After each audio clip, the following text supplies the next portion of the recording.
Hi, Shannon Waller here, and welcome to the Inside Strategic Coach podcast with Dan Sullivan.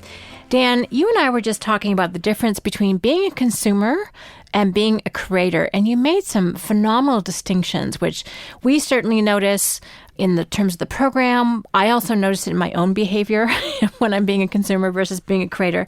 But first of all, let's define the terms. How would you define a consumer and how would you define a creator? Well, I think it's kind of a fundamental approach in life. Before you even get to the stage of whether someone's an entrepreneur or not, it seems to me that humans very quickly get to a fork in the road, as children, whether life is going to be about other people doing for them everything that they need in their life, and they're kind of a consumer of other people's efforts. Sometimes they're happy, and sometimes they're satisfied, but they're usually not happy for a very, very long time because they want to consume something else, and it's up to other people to provide them with what they want, what they need, what they're looking for next, and they stand in judgment of other people's efforts. To a certain extent, the global economy is very, very geared to massive consumption. They say, well, the consumer likes this, the consumer doesn't like this, but it's kind of a position that the consumer is actually higher up than everybody else who's providing the consumers with what they want, and the consumer is never going to be satisfied. So to a certain extent, that's kind of a life approach. It's kind of a life attitude. And I think it starts very, very early in life, and I think it grows. And the kind of mindsets is kind of a universe of mindsets that surround the consumer approach. So that's one fork in the road. And the other fork of the road is where you're a creator, and that is that you approach things that I'm going to work with what's here to create something even better, not only for myself, but for other people. And I'm looking for people who want to create with me. So the whole notion of consuming really isn't the intent. The question is, do I have the raw material here that I can actually take the raw material and make something better out of it? And I think that that is the other fork. And if it starts, let's say, before people can really think about it, which is generally somewhere around the age of 6 or 7, the habits of being a consumer can already be almost firmly established for life in one person, and the habits and the mindsets of being a creator can be established in another. And it's kind of a mystery to me how one takes one fork and how the other, but I sure know it after it's happened. And I can tell as I've become more successful as an entrepreneur, and I've had the enormous benefit of being around massive creators, that I can tell within seconds of meeting someone whether they're a creator or a consumer. That's interesting. Now, there are some characteristics that you identified or behaviors that consumers versus creators do.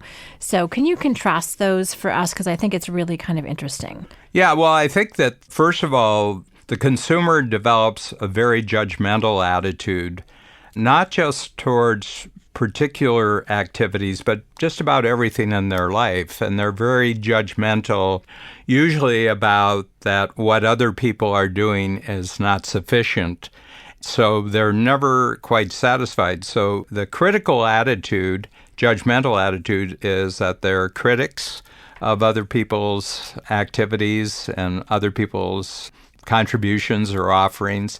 The other thing is that they complain when it's not up to their standards, and usually they themselves haven't really identified what their standards are, but they say, well, it wasn't very, very good, this didn't work and that didn't work, and I really didn't like this.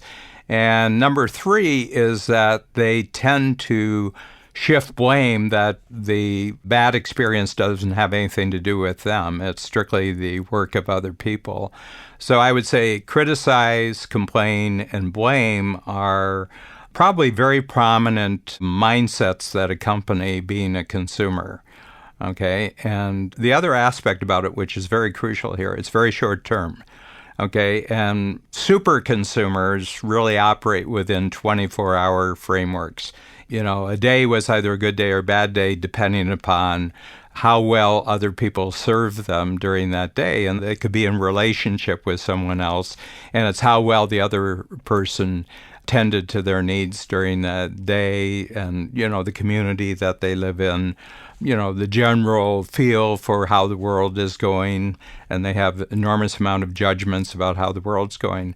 And it's a formula for lifetime making yourself unhappy. Mm-hmm. It's a very unhappy mode to get into, and you can see it in adolescence. You can see it, when people are of college age, they're going into college age, and, they're standing on judgment about what kind of world they're living in and how terrible people haven't done this and how they haven't done this. And it's like almost every cause in the world where it's negative, where you start off by criticizing something and blaming other people. And you can just see it. I mean, recently, this was for a podcast I was doing with Peter Diamandis, and Peter really doesn't have much use for the news media. And I took the front section of a very prominent publication, and I just wrote down all the headlines, and there were 32 headlines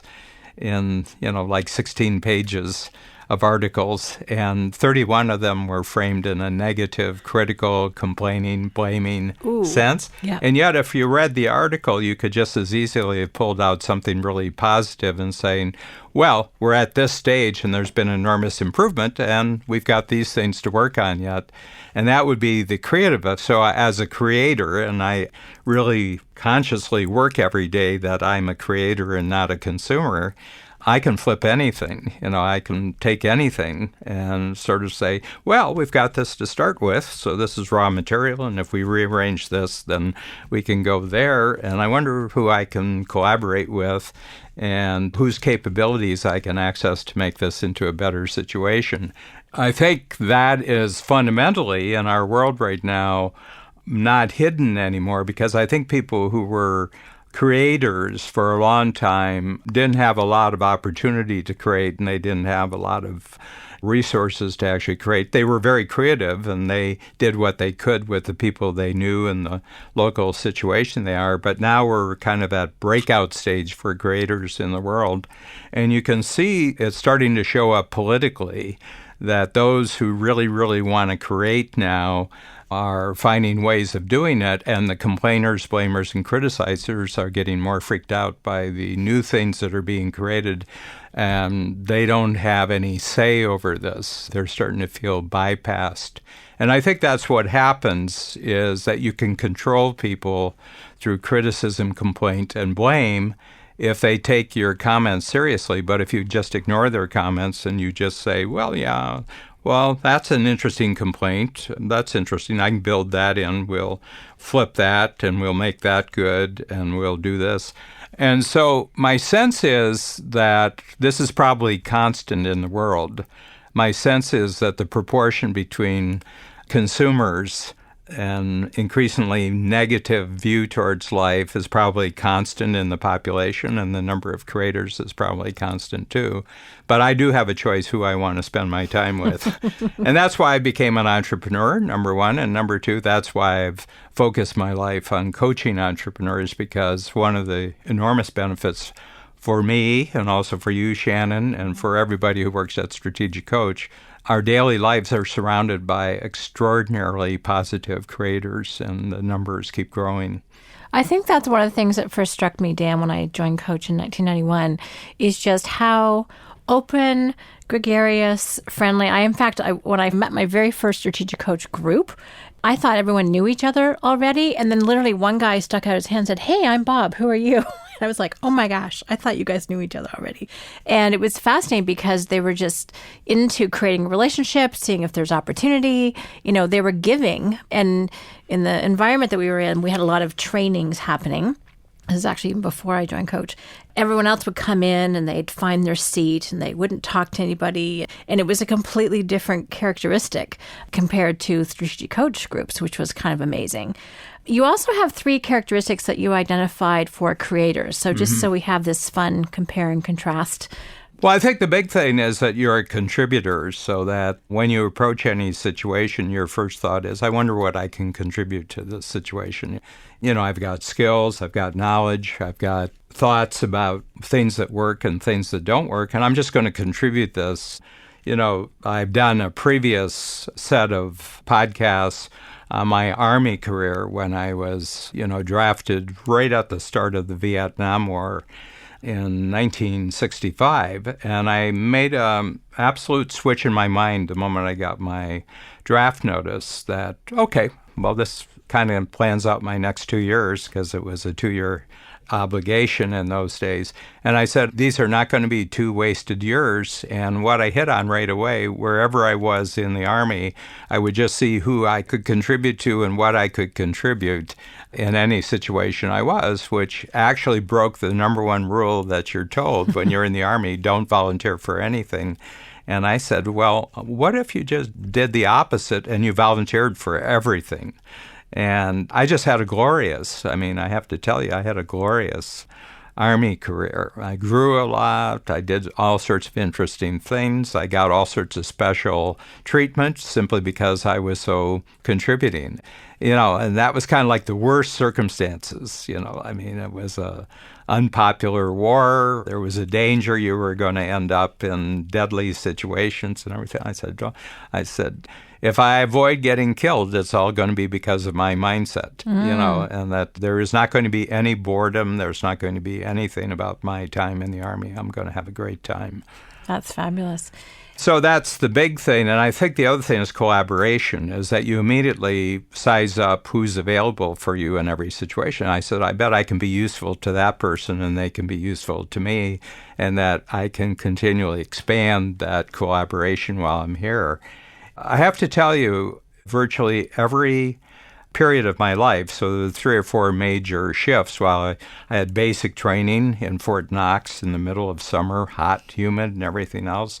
And when we got to the end of basic training, I said, gee, this was really a great experience. I'm a little bit sad to leave it, and everybody couldn't wait to get out of it, because for most people it's just horrendously boring and fatiguing, and you're depersonalized. Not me. I had a great time. And then I had a sort of training school that I went to, and I went to that period. I did the same thing. I contributed, and then I was assigned my first role in the Army, and I really, really had a good time. And then I created my own role. I was an entertainment coordinator in South Korea, and just had a wonderful, probably about a year and a half, a little bit more than a year. And I was really sad to leave. I met a lot of Koreans. I met really, really interesting people in the military that I worked with and everything like that.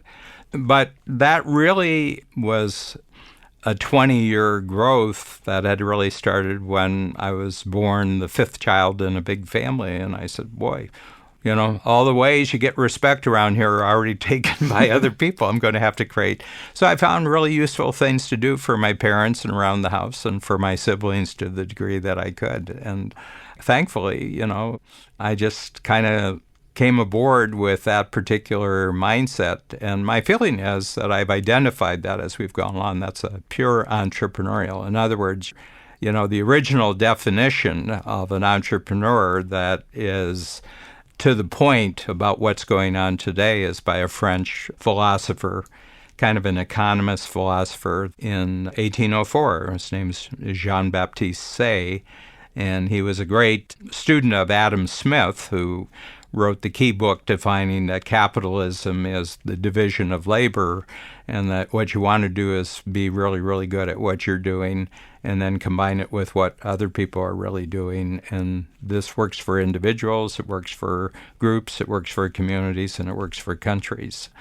There's one thing is that you just turn out way better. Your life just turns out way better if you take the creator role rather than the consumer role. And the other thing is that you're happy. Mm-hmm. You're happy. And I said, if you got a choice between 2 roads, unhappy and happy, my advice would be to take the happy road. I love that. Dan, I love the Jean-Baptiste Say definition, which is paraphrased, taking resources at a lower level of productivity and increasing them to a higher level of productivity. Which ties totally into another word that you use to define creators, which is building capabilities. I mean, in terms of being a contributor and a collaborator, we're going to talk in a moment about investing, but really building up those capabilities so you can see how they can connect with other people. I love the distinction between consumer and creator. And I think actually in different parts of our lives, we're consumers, and different parts of our lives we're creators. But if we can come more from the mindset of creators, or being a creator, we are much happier. Mm-hmm. And we look at things very differently. I mean, I love how your experience of basic training was the complete opposite of most people's. But you also had a mindset that was very different than most people going in. You were not a victim. You were going to create your own experience and be resourceful about that. The last thing I want to touch on in terms of the two different ways of looking at things, because we see this with entrepreneurs a lot. We see people with this who come into the program and how they interact with us, how they interact with the materials, how they interact with other people in the room. And one of the defining features is in terms of how long their perspective is. Yeah, well, I find, if you apply it directly to strategic coach, and I think more and more the way that we screen individuals, I mean, they make a decision to come into strategic coach, but more and more we're making a decision about whether we want them in strategic coach. I think it's exactly along the consumer-creator differentiation. The thing is that there isn't much we can do for someone who has a consumer attitude, first of all, because it isn't actually going to work with them because they're treating us from a consumer attitude, but the main reason why their entrepreneurial life isn't working is that they're treating other things in their life from the standpoint. They're very critical, they're very complaining, they're blaming about other things in their life. So they're never going to have a team that they like, and they're not going to attract team members to them. And the biggest thing, the two things that you really have to do when you first come into the program, you got to sort out your personal life. Are you appreciating what you have in your personal life? But the other thing is you have to build teamwork to grow. And if you have a consumer attitude towards people you hire, they're never going to be good enough, and they're going to know it immediately. And after a while, you're never going to attract anyone who's actually good enough. And the other thing is you're only thinking about coach for 1 year. You say, well, I'll see what I can get after the first year, and then I'll make my decision. Well, that's a consumer attitude, where now what we're doing with our new definition of the program is 25 years. You should think about, first of all, that you're going to change your game, okay, personally, teamwork, company, market game, industry game, and global game, and you're going to have 25 years in the company of other people who have this creative, game-changing attitude. Well, that person I'll do anything for. But the person who comes into strategic coach and they have a consumer attitude, there's nothing I can do, because even if I gave that person the best that I've created, they'd say, well, it's not really what I was looking for, and, I tried it, didn't really work. Got anything else? The other thing is, it just came up very, very recently because we had to ask someone to leave the program. And that is that when they have a consumer attitude towards what they're learning in the program, they have also a tendency to kind of steal the stuff and call it their own. In other words, they won't give you any credit for the concepts that have actually worked for them, but they'll take what worked for them and then they'll actually use it with other people in the marketplace and say that it was their creation. So the tendency to steal as a consumer is really high, where there's no need for it as a creator because you can always create something new. You can create something with anything. I just really noticed that theft goes along with the notion of consuming. I guess shoplifting is a form of shoplifting, actually, Well, you see people, knocking off other people's products, and I think it's rampant in that particular industry, in consumerism. Yeah. So actually, it's a protection for anyone to size up who you're dealing with. Are they a consumer of you as an experience, or are they a co-creator with you as an experience? And I think that if you start really checking back over your life of who has really worked for you in your life and who hasn't worked, you can see this very, very clear distinction between the consumers never work. The creators can work for as long as they want to create.